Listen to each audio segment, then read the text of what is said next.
Alors oui, je sais, ça fait longtemps. Mais bon, pas de panique, je suis là, je suis de retour. Music, come on. Si vous me suivez depuis un moment, vous devriez être au courant que je suis un réel mordu d'opening d'animé. J'adore les décortiquer, les analyser, pour décerner le moindre détail et information qu'ils peuvent nous fournir sur l'animé dont ils sont issus. Mais ce que j'aime par-dessus tout, c'est de vous partager mes préférés, ou même de façon plus globale, juste en parler. Donc, pas de top, loin de là, mais dans cette vidéo, j'avais tout simplement envie de vous partager quelques openings autour d'un thème global qui me tenait particulièrement à cœur. Et s'il y a bien un type d'opening que j'adore en particulier, eh bien ce sont ceux qui arrivent à me faire taper des barres avant même que l'épisode ne commence. Bon, ok, j'abuse peut-être un petit peu. Un clip musical d'1 minute 30 sur un animé, en général, ça fait pas spécialement fort taper des barres, mais il y en a quand même qui arrivent à me soutirer quelques petits sourires, voire même, ouais, vraiment à me faire rigoler. Et c'est de cela dont on va parler aujourd'hui. Yo les potos, c'est Kaouzan, j'espère que vous allez bien. On se retrouve aujourd'hui pour une vidéo dans laquelle on va parler des openings qui, à mon sens, sont les plus drôles. Let's go!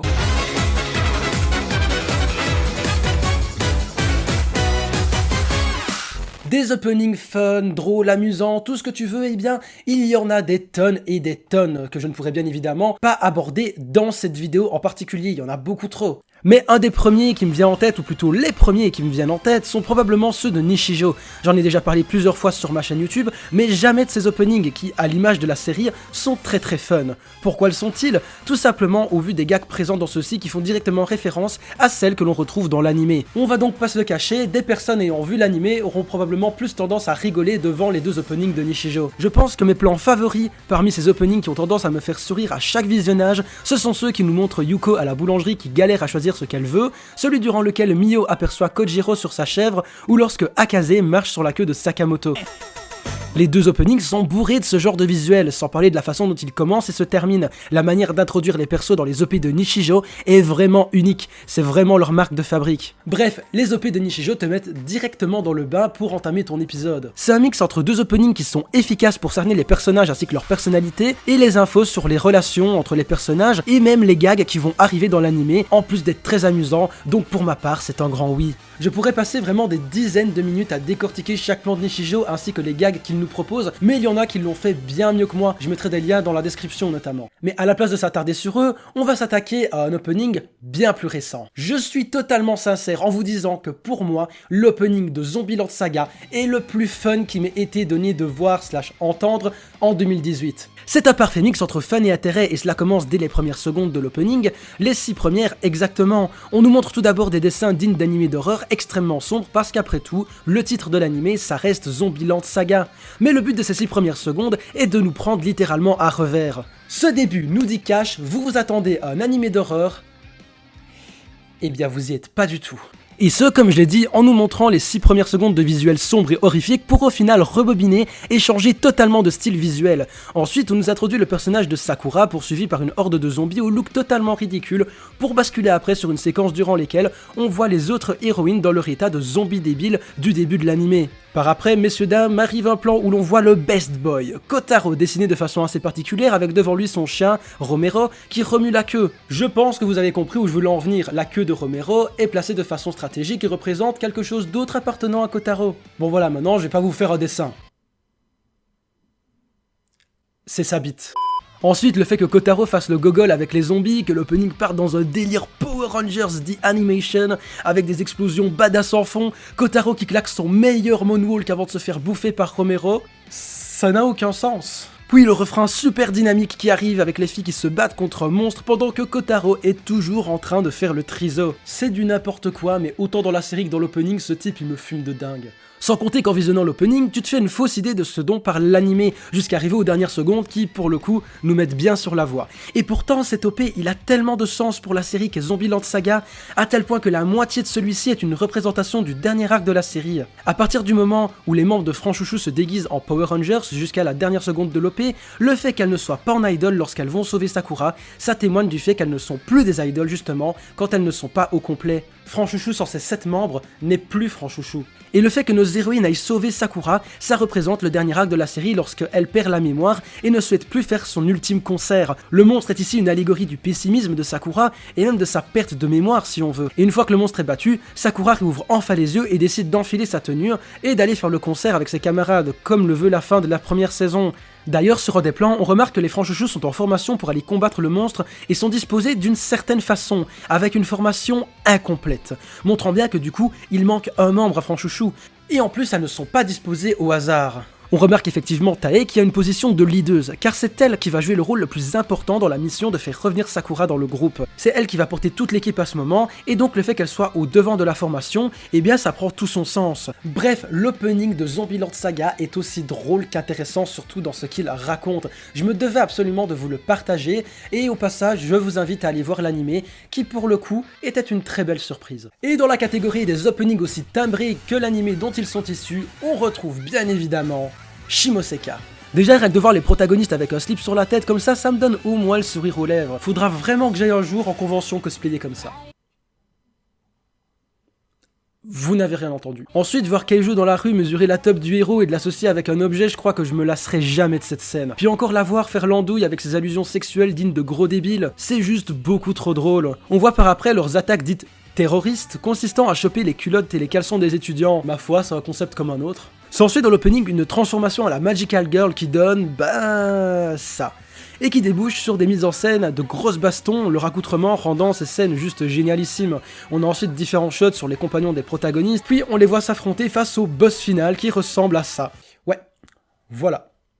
Que dire de plus? Un truc sympa aussi, c'est la façon dont ils censurent les parties du héros. Avec un asticot.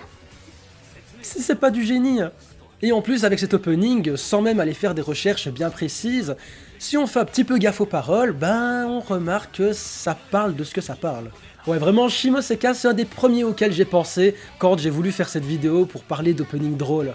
Et je vous conseille aussi vraiment l'animé si vous ne l'avez pas encore vu. Je ne peux pas promettre que vous allez trouver ça transcendant, mais en toute honnêteté, c'est un ecchi qui n'est pas trop abusé à ce niveau. L'humour fonctionne très très bien, pour ma part en tout cas, et je le trouve très intéressant de par les thèmes qu'il aborde sur la société japonaise, la censure et le fait d'éduquer les jeunes aux fantaisies de l'amour. Franchement, si je peux vous conseiller un seul ecchi, c'est bien celui-là. Bien sûr, il y a énormément d'autres OP que je ne cite pas, notamment tous ceux avec des danses qui ont toujours tendance à me donner envie de bouger mon popotin. Il y a également El Famoso Opening de Sakamoto Desuga qui est ultra hypant avec des plans de Sakamoto pendant 1 minute 30 dont certains sont juste exceptionnels. L'opening de D3 Metal City qui propose des plans de folie, ou même l'opening de...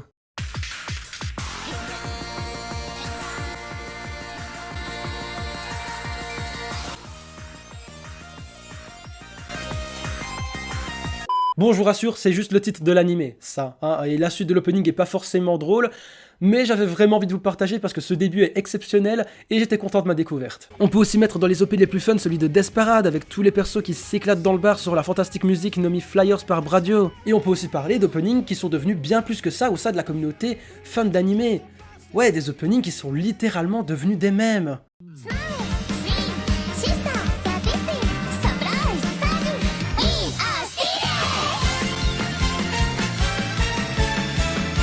Et je ne peux pas m'abstenir dans cette vidéo de parler de la première chose qui me vient en tête lorsque l'on me dit opening et drôle.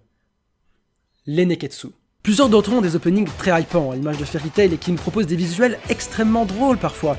Et il en va de même pour Naruto Shippuden par exemple, et son opening 10 qui a probablement été fait dans le but de faire rire, même si l'effet premier que les fans ont dû ressentir en le voyant furent l'incompréhension et parfois même le dégoût, avec des plans plutôt moches et des trucs qui sortent de nulle part, style cette technique en trio sans le moindre sens, ou même ce poulpe qui danse derrière les clones de Naruto. Cette décrédibilisation des membres de l'Akatsuki, on peut en parler aussi. Chaque plan est à la limite du ridicule, mais je ne peux pas m'empêcher d'au moins sourire devant celui-là. Mais lorsque l'on me parle de fun et de bonne rigolade, il y a vraiment les openings d'un certain shonen que vous connaissez bien évidemment, qui me viennent en tête. Et celui-là n'est autre que...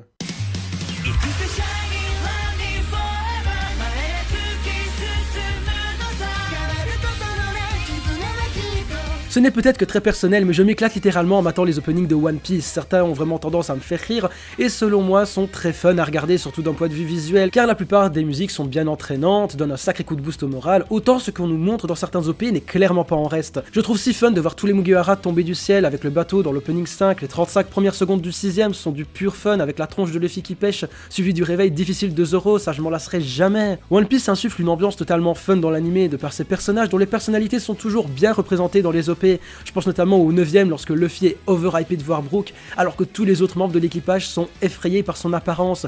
Et si on fait gaffe, il y a ce genre de détails à chaque opening. Et il en va de même pour les running gags qu'on retrouve dans l'anime, comme la fameuse tendance de Zoro à s'endormir, mais également les fights entre ce dernier et Sanji qu'on retrouve à de nombreuses reprises. Il y a tellement d'openings fun dans One Piece, je pourrais en parler encore des dizaines de minutes, mais il y a un autre monstre du Jump qui possède probablement un opening qui, dans son domaine, surclasse littéralement tous les autres.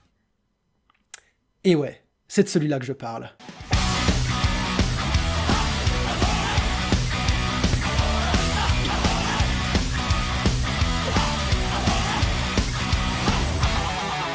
Que veux-tu que je te dise, l'opening 9 de Gintama Tongekyo Alien par Serial TV Drama est juste hilarant. Outre la musique qui est... L'imagerie tout du long de l'OP est hilarante avec des plans de protagonistes au départ qui tirent des tronches de dégénérés, Gintoki qui se gratte dans le pif, la course-poursuite dans la ville, les persos que je connais pas qui dansent. Parce que non, je n'ai pas été jusqu'au bout de Gintama, je me suis arrêté vers les épisodes 9-10 de la série, je connais pas grand chose donc je ne saurais même pas expliquer les gags qu'il y a dans l'opening, et pourtant ça me fait rire et je suis persuadé que pour une personne qui a vu Gintama, ça doit être encore plus drôle. Vraiment, je pense pas que ce soit possible de rester indifférent devant cet opening. Les 55 premières secondes sont dédiées à la comédie et je n'irai pas en détail parce que je n'ai pas les capacités d'expliquer les blagues et références dissimulées un petit peu partout et la présentation des persos. Ensuite, on a une sublime transition pour que l'opening bascule sur son côté drama et action pour clôturer avec une touche humoristique juste légendaire faisant croire que les personnages chantent l'opening.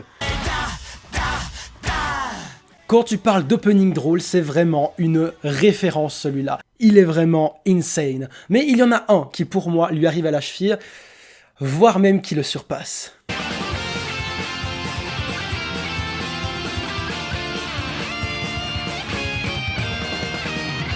Konosuba, saison 2. Qui peut s'asseoir à sa table et dire « je suis plus drôle que toi ». Outre une fois de plus une musique bien entraînante et amusante, ce qui me semble au final être la base, je pense que vous l'aurez compris, on a un visuel qui n'a qu'un seul but, montrer à quel point Konosuba est drôle, et ce en suivant notre groupe de têtes de bite à la quête des pommes d'or. Parce que si tu ne l'avais pas remarqué, et j'en doute fort si tu as déjà visionné l'opening de Konosuba, mais en fait, ce dernier raconte une histoire. Tout commence à la guilde lorsque Luna, une des gérantes, poste une quête sur le tableau. Celle-ci consiste à retrouver des pommes en or, quête que nos héros vont bien évidemment accepter et sans plus tarder, ils vont se mettre en route. On va suivre leur progression avec un chemin qui sera parsemé d'embûches, le ver qui chope Aqua, le fait que les pommes soient sur une tortue géante, bref, Kazuma finira grâce à son pouvoir à choper les items convoités et ils retourneront à la guilde pour choper leur récompense et tout est bien, qui finit bien, on finit sur des festivités, sur des rires, bref, sur tout ce que véhicule en réalité Konosuba dans l'anime. Vraiment, rien que pour le fait qu'il raconte une histoire, son originalité, je trouve que l'opening est sincèrement excellent.